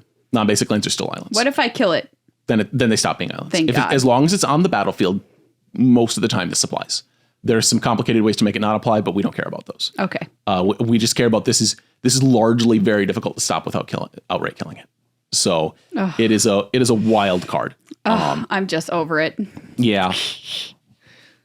6. 6 costs green and 2 for a 2/4 legendary creature treefolk. What happened to Ren? Dead. Have you followed the Big plot at time all? dead. No. Maria, I told you about Ren dying. Yeah, it was in your Yes. recap. You recap the whole story. I told you Ren died. And what story was this? This is at the end Phyrexian of, War. Yeah, Oh, at the end yes, of the now I Phyrexian War. remember, yeah. Ren sacrificed himself to destroy Realmbreaker. Oh, Yeah. 6 Like- is just walking around alone. Yeah. Well, and also 6 was going to be walking around alone anyways. Because Ren had already found 7. Yeah, well, it's not just found 7, but Ren planeswalks through a different plane and 6 can't go there. Yeah. 6 is stuck in whatever plane Ren created them on. Wow. And so, like, the trees that Ren goes to can't planeswalk. They just get left behind. They're like an aura. Yeah. So 6 here is a 2/4 legendary creature treefolk. I mentioned the cost of green and 2, but just to make sure. Has reach, and whenever 6 attacks mill 3 cards, you may put a land card from among them into your hand. That's fine. This is all reasonable text. As long as it's your turn, non-land permanent cards in your graveyard have retrace. You may cast permanent cards from your graveyard by discarding a land card in addition to paying their other costs. Sick. This just casts them onto the battlefield, just normal. Wow. They're being cast just normally. So you get to retrace creatures, you get to retrace enchantments. All you have to do is discard a land. Discard a land as an additional cost to paying their mana cost. It is wild. And it cares about the thing that you're casting at the end of it. So there's a core with adventure in this set. You can't cast the adventure card via this retrace. You can only cast the permanent core half of it. cards. Yeah, you have to be casting a permanent. And you have to be specifically casting a permanent. You can't play lands from your graveyard in this way. So the double-faced, spell on the front, land on the backs. If they are a creature on the front, you can cast the creature. You can never play the land on the back. But 6 is, it doesn't make tokens. 6 just casts them. They go onto the stack and then go onto the battlefield as normal. Thanks, 6. Yep, it's the first time retrace has gone to permanents. It's very cool. Springheart Nantuko. Springheart Nantuko is green and 1 for an enchantment creature, insect monk. It is a 1/1. It is bestow for green and 1, which we've talked about before. It turns it into an aura onto the creature. Enchanted creature gets +1/+1. And welcome to the landfall word maze. Landfall. Whenever a land enters the battlefield under your control, you may pay green and 1 if Springheart Nantuko is attached to a creature you control. If you do, create a token that's a copy of that creature, the creature that the Nantuko is attached to. If you didn't create a token this way, create a 1/1 green insect creature token. What? Okay. So the thing is that Springheart Nantuko wants it to be, if this is bestowed on a thing, you may pay mana to make a copy. Congratulations. Here's And if your you benefit. don't, just make a Springheart Nantuko, but it doesn't make a copy of Springheart Nantuko because that would be really annoying. Because then it would trigger repeatedly. Yeah. Instead, it just makes a 1/1 insect. So it checks. Am I bestowed on am I attached to a thing? If so, you can pay mana. If either I'm not attached or you choose not to pay mana while I'm attached, you'll make a 1/1. Otherwise, you copy the thing that the Nantuko is attached to. Wow. And this is a thing that you can choose to do during the resolution of that trigger. And it is not this isn't a reflexive trigger, so it doesn't say when you do. It's all part of that triggered ability. If they kill it with this trigger on the stack, then you don't have to pay mana and you get a 1/1. So very powerful. It's very powerful. Volatile Stormdrake. This card is sick. Yeah, this card is sick and also weird. It's blue and 1 for a creature drake. It's 3/2 with flying and hexproof from activated and triggered abilities. When Volatile Stormdrake enters the battlefield, exchange control of Volatile Stormdrake and target creature an opponent controls. If you do, you get 4 energy, then you sacrifice that creature, the thing you swapped for, unless you pay an amount of energy equal to its mana value. So that trigger is not optional. You have to target an opponent's creature and you have to swap the Stormdrake for it. This is Gilded Drake from back in the day, reserveless card worth $200 or something. And the Stormdrake requires you to swap, and then you can pay some energy, and if you don't, you sacrifice the thing that you got. But they still got the Stormdrake. The if you do is specifically if the exchange happens, it's possible for a creature to say something like you can't gain control of it or something. And then you don't get the energy. Also, you don't get the energy if there's no creature to swap for, and you don't get the energy if their creature gets like sacrificed and the trigger doesn't resolve. Do they if say they kill their own creature? Do they still get your Stormdrake? No, because there's one target and then it doesn't resolve, and so there's no exchange. And it also, even if it did resolve, both halves of an exchange need to be present for the exchange to happen. So it's good rule for life. Yeah. They're giving they're getting a pretty good card. I'm not. Yeah. I mean, they better have an Emrakul or something. Well, no. If I was swapping Volatile Stormdrake for like a 5/5 with some kind of evasion or good ability, that'd be a great upgrade, right? Like, I don't know. I like flying a lot. Flying is really good, and a 3/2 flyer for 2 mana is pretty good. And if they don't have any creatures, that's what you get. Like, if they have nothing, you get excellent creature. Okay. Yeah, so if you're on 2 and they have nothing yet. Yeah, exactly. If they have no creatures, you get a Volatile Stormdrake. If they have a reasonable, you just hold it until they have a reasonable creature that is worse or that is better than a 3/2 flyer, and then you just trade the Stormdrake for it. It's pretty reasonable, honestly.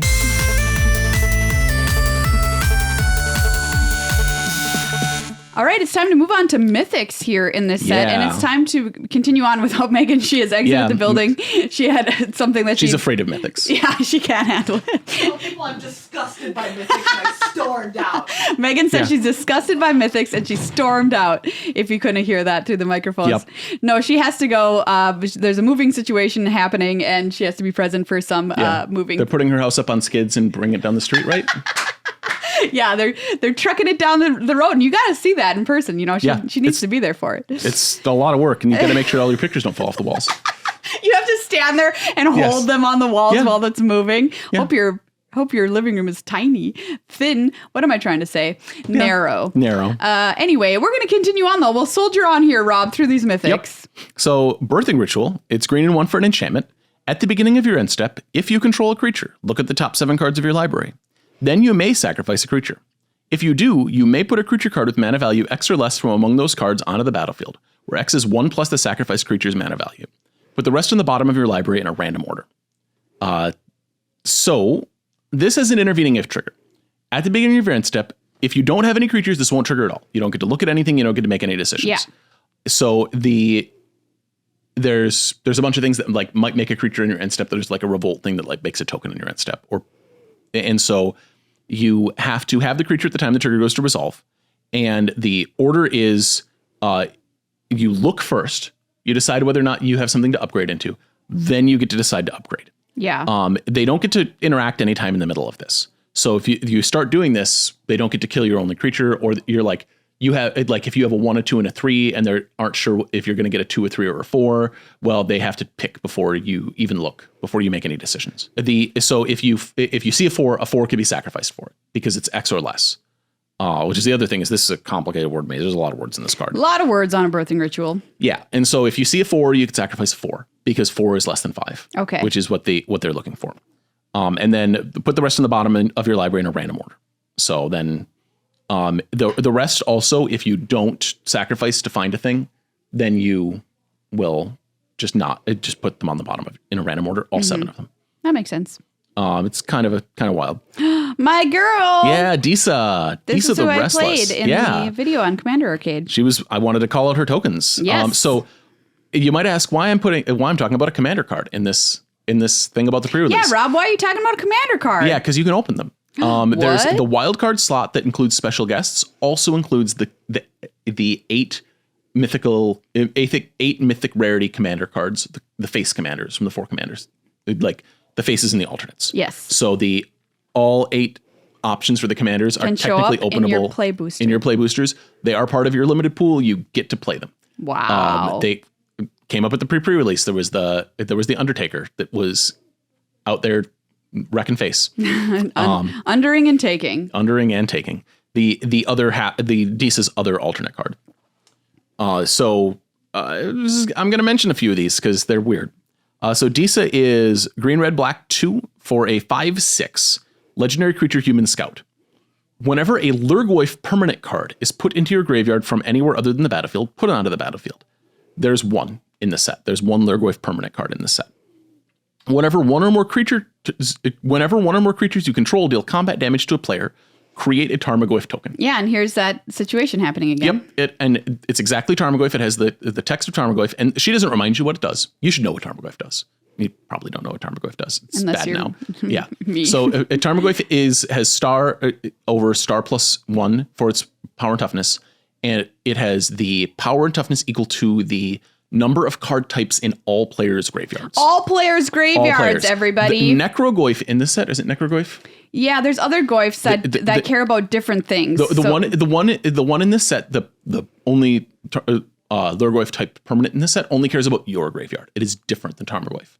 Tarmogoyf cares about your opponent's stuff and your stuff. And you can remember how many card types there are to count up with the mnemonic Pickle Abs. What? Pickleabs. That is all the types that exist. Well, that could exist in a graveyard.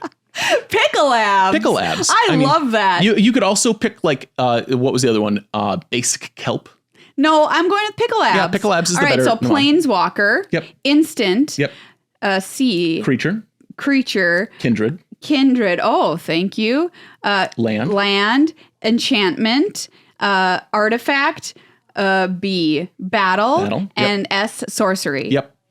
Wow, Pickle Abs. Pickle Abs, yeah. So at most, how big can your Tarmogoyf be if you've got everything? Count up your Pickle Abs. Count up your Pickle Abs. 9. Yep. A 9, 10. Yep. And so you get to ask your opponent, does your Tarmogoyf have Pickle Abs? To determine whether you get all the types. There are no. I don't think there are battles in this set. I'm pretty sure there aren't. But yeah. Beautiful. Emrakul, the world anew. Listening to you both read this was a treat, by the way. Emrakul, the world anew is a 12 mana. No colorless mana symbols on this. I'm glad our stupidity amuses you. No, honestly, the text is just dumb. It isn't your fault. I know. It's just really, really weird. And to be honest, we got a lot of comments on that short where we were talking about what the heck does this card mean. So and they were all wrong. It's not just us. This is really strangely worded. Yep. So Emrakul is a 12/12 for 12 mana. Legendary creature Eldrazi. When you cast the spell, gain control of all creatures target player controls. So you pick a player with a trigger in the stack and you gain control of all their creatures permanently. It has flying. Emrakul has protection from spells and from permanents that were cast this turn. So these are two distinct protections. Protection from spells and protection from permanents that were cast this turn. They specifically like to be permanent objects that had been cast this turn. And then when Emrakul, the world anew, leaves the battlefield, sacrifice all creatures you control. And it has madness of pay 6 colorless. So if you discard Emrakul, you can pay 6 colorless to cast Emrakul, the world anew. And so that protection is weirdly phrased. Because it's distinct from each other, but you don't necessarily realize that it's protection from X and protection from Y is the way that this parses out. So I can't cast murder on Emrakul, basically ever. I understand that. Protection from spells. That makes sense to me. From permanents that were cast this turn. And that was where we got tripped up. Yeah, and that's specifically so that you can't Oblivion Ring. So you cast the Oblivion Ring spell. The permanent enters the battlefield. That permanent was cast this turn. It tracks back and sees it was cast. So that triggered ability can't target Emrakul because Emrakul has protection from the permanent Oblivion Ring that was cast this turn. Right. And so that is to prevent you from Emrakul wants to be very difficult to kill. That makes sense. That's her job. That's her deal. And so her deal is being a 12/12 for 12 that is quite difficult to interact with. And this turn refers to whatever turn it currently is. So everybody, it doesn't just mean when she was cast, the turn she was cast. It means this turn, which is always this turn, which is every turn. Things that were cast during the current turn. So I have a question. Why doesn't it say permanents that were cast? That's the end of my sentence. Because most permanents were cast. I mean, why does it have to say permanents that were cast this turn? Because if it just said permanents should have protection from creatures for the most part. You'd have to track whether or not a creature was cast or copied or put onto the battlefield. And that's really annoying to track over time. Yeah. And so, but then also it would put her in a situation where you couldn't even really damage her with combat. Because she doesn't have flying, right? She doesn't have fate. Or she does have flying. She does have flying. But she doesn't have super complicated evasion. And technically you put together 12 Stormcrows or something to block her. And if you had cast those Stormcrows and she just said protection from permanents that were cast, well, then they couldn't even block. Yeah, but she would be unblockable for the most part. But for creatures you cast the previous turn, they can block her. It's fine. They can block her. It's fine. So the haste creatures suck against this Emrakul because you're like haste creature attack, and Emrakul's like block. I have protection from you. Fine. It sucks. But if you cast a creature and then pass the turn, they could attack with Emrakul, and then you get to block because Emrakul doesn't have protection from permanents that were cast. Protection from permanents that would cast would be a wild, incredibly powerful ability, but it would also be the most annoying thing in the world to track. You have to ask them, do you remember how that creature entered the battlefield 5 turns ago? No memory of it. No, nobody's going to remember that. And so she tracks back just this turn. But everybody, this turn is always the turn you're on. Yep. Thank you. Nethergoyf. Okay, so I did put Nethergoyf in here. Yep. Nethergoyf is single black for a creature Nethergoyf. It is star and 1+ star for its power and toughness. Nethergoyf's power is equal to the number of card types among cards in your graveyard, and its toughness is equal to that number +1. It is escape for black and 2. Exile any number of other cards in your graveyard with 4 or more card types among them. So it has to eat 4 different card types to escape from your graveyard. And you may cast this card from your graveyard for its escape cost. Yum, yum, yum. So I had wanted to call it the Pickle Abs for Nethergoyf as well, and I had wanted to really hammer home, if you are used to Tarmogoyf proper, you do not count your opponent's stuff with Nethergoyf. Yes. And the escape isn't for cards. It is for types. So it could be 2 cards. So if you have an artifact creature Very good. And yes. an enchantment land, then that's 4 types between 2 cards. Ocelot Pride. Wow, happy Pride Month, Yeah, says the happy Pride Ocelot. Month. Yeah. So single white for a creature cat. Ocelot Pride's a 1/1. It has first strike and lifelink. Pretty good 1-drop so far. It has Ascend. The alt versions don't have the Ascend reminder text, but Ascend is if you control 10 or more permanents, you get the city's blessings for the rest of the game. And that's a static ability. Anytime that you get to 10 permanents with a Pride on the battlefield, you Ascend. Whee! And then at the beginning of your end step, if you gained life this turn, create a 1/1 white cat creature token. Oh no. Then, if you have the city's blessing, for each token you control that entered the battlefield this turn, create a token that's a copy of it. Oh no again. Yeah, it's so many tokens. The thing is, you have to gain life. So the way the trigger is worded, it won't trigger at all if you didn't gain any life. Right. So if you don't gain any life, you don't get to copy other tokens that enter the battlefield. So if you make a couple of tokens, don't gain life and pass the turn, the Pride does not copy them. You have to gain life, and then it makes a cat. And then also, if you happen to also have the city's blessing, it'll copy tokens. Note that it doesn't copy creature tokens. It copies any tokens. If you make treasure, if you make food, if you make blood, the Ocelot Pride will happily give you clues. Thanks, kitty. And for each token you control to enter the battlefield this turn, create a token that's a copy of it. Beautiful. And if the token is a one with a mana cost, like the Spellgorger Weird, the Tarmogoyf, for you copied a creature, it will copy the mana cost of that, which counts towards devotion. Beautiful. I love it. We have another Commander front face card, Omo, the Queen of Vesuva. All right, everybody. Yeah, Omo's wild. Omo is hybrid green, blue, and 2 for a 1/5 legendary creature shapeshifter noble. When Omo, Queen of Vesuva, enters the battlefield or attacks, put an everything counter on each of up to 1 target land and up to 1 target creature. So you get to pick up to a land and up to a creature to put an everything counter on. And this may include Omo. Omo can get her own everything counters. Each land with an everything counter on it is every land type in addition to its other types. Each non-land creature with an everything counter on it is every creature type. So those last 2 things are abilities of Omo. The everything counters that she puts on are just markers. They don't do anything. There's no rule support for an everything counter doing anything. And I asked Rob about this because I said, well, say I put a flying counter on something and the creature that, put it on there and it leaves the battlefield, well, it still is flying. Yep. The flying counter has specific rules, same with shield counters, same with finality counters. They have specific rule support for those counters doing something. So the problem here is that there's no rule support for everything? So the rules are on Omo. So flying counters have the rules in the comp rules. They have a thing that says anything with a flying counter has flying. Right. And so in the comp rules, there's a section that says that. Omo, there's nothing in the comp rules. All of the everything counters doing anything is on Omo. So there's other cards like this in the past. There's things that put flood counters on stuff, and then it had a separate ability that said everything with the flood counter is an island. So if you killed the thing, the flood counters remained, but then it unlocked the lands. So if Omo is not on the battlefield, these lands and creatures may still have their everything counters, but it literally means nothing. Yeah, it persists until Omo comes back. So if you're playing a commander game, the next time you play Omo, she unlocks those everything counters that have been sitting around, but she doesn't do that from the command zone. Like with everything else, things mostly only have their abilities while they're on the battlefield. So in Commander Arcade, this is not the way we played with the card, because in my opinion, this is 100% should be on this card because it's so unintuitive based on the way that we've used counters for the last however long. Yep.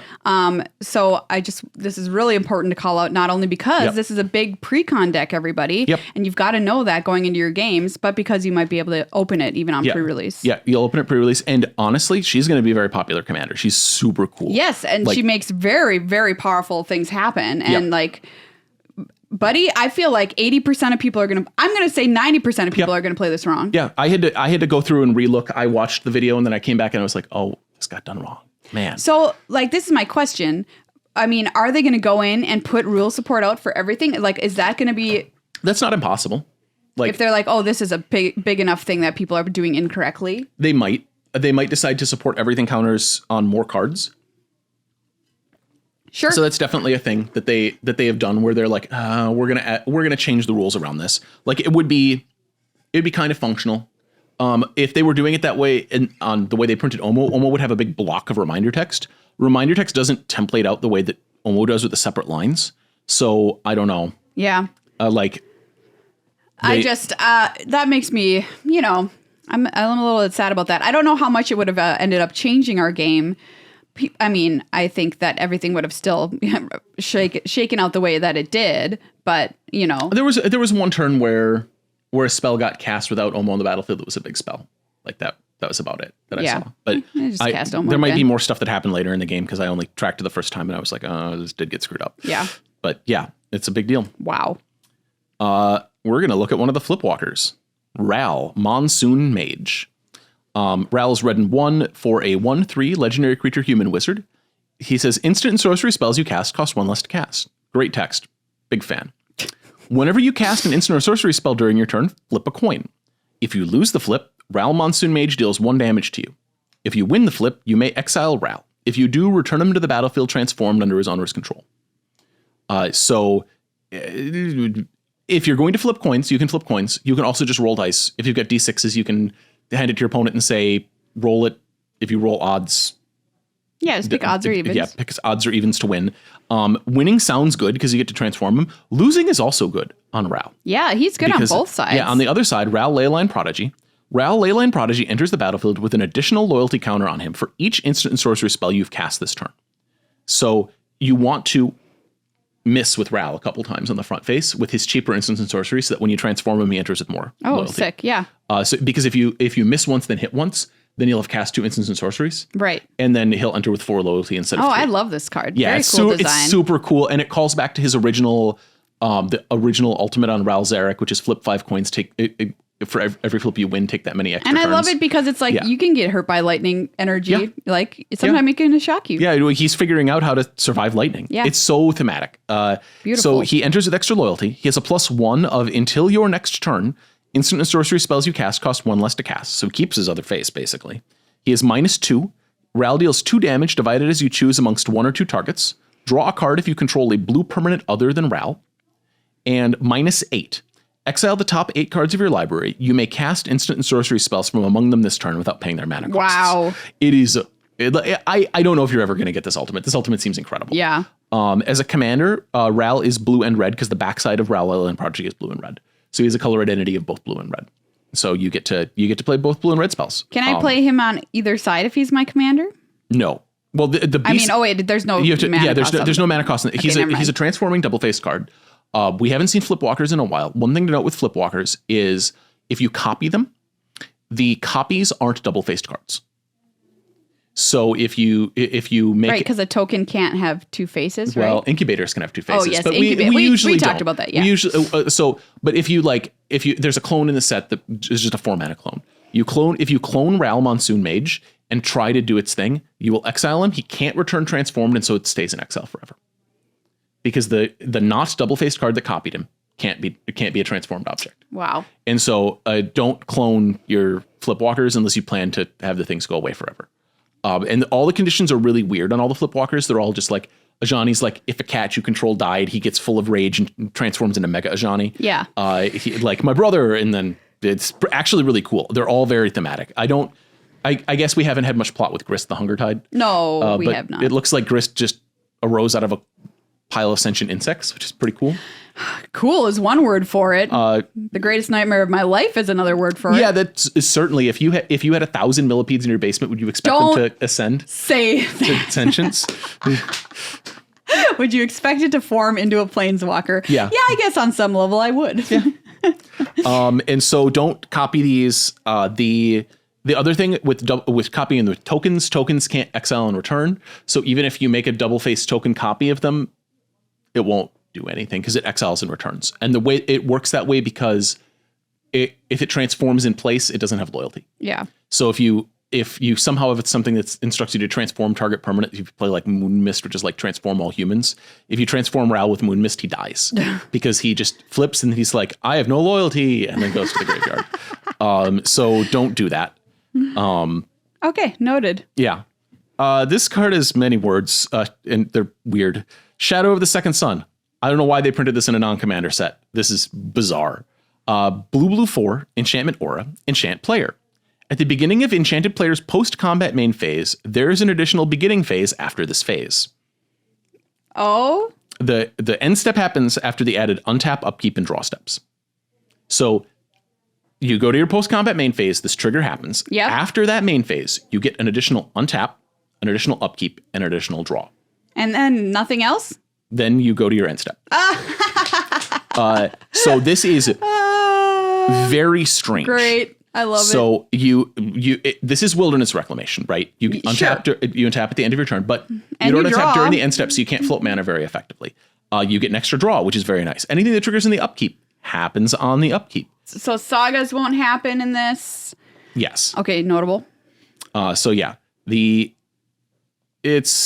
is very strange. Adding an extra beginning phase is a thing that they've done. There's a Sphinx that does it in a commander set, which leads to a lot of very bizarre rules questions about like extra beginning phases. But what it mostly means is you untap and draw. Well, all right. It is wild. It's super powerful. It's very strange. I'm playing it. Yeah, you almost certainly like if you can afford to spend 6 mana and not die in this limited format, it seems like a great value. It's always a question you got to ask yourself. You get to untap. So if you have instance, it's also really good because you get to just stick it and then untap your stuff right away. So it costs 6 mana, which gets refunded immediately. It costs. You need 6, but then it's free. Yep. Ulamog, the Defiler. Our final card, everyone. Our final card, yes.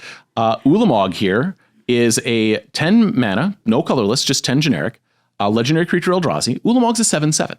When you cast this spell, target opponent exiles half their library rounded up.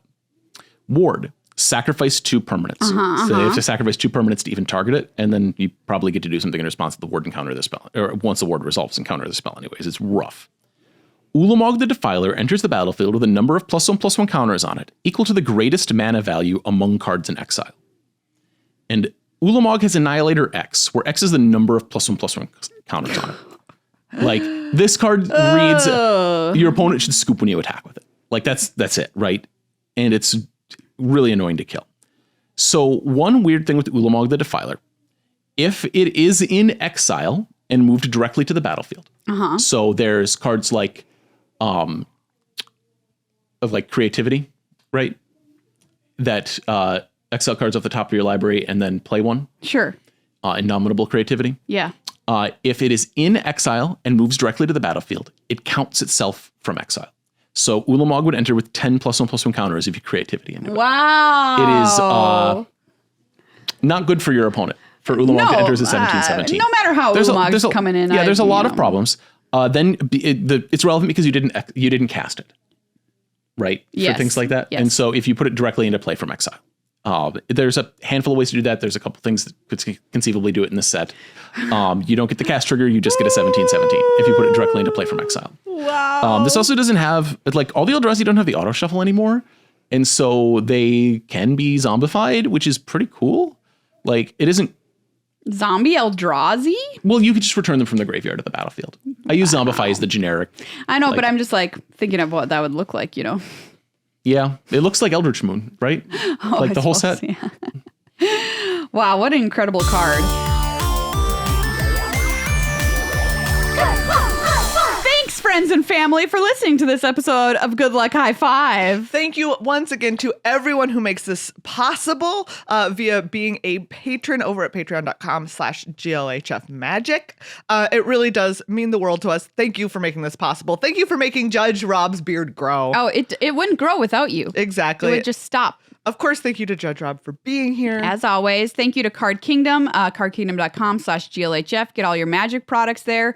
And thank you as well to Wizards of the Coast for sponsoring our Commander Arcade episode, which you can go check out, where we got to play those decks early. It was a blast, a hoot and a holler, if you will. It was so great. Those are 2 more H words that you can say. That you can say on television. And now for our producers, we're going to say some words you can't say on television. Oh, yeah, you get the uncensored producers. You know, there's no censorship for producers. So there you go. If that doesn't get you to sign up, I don't know what will.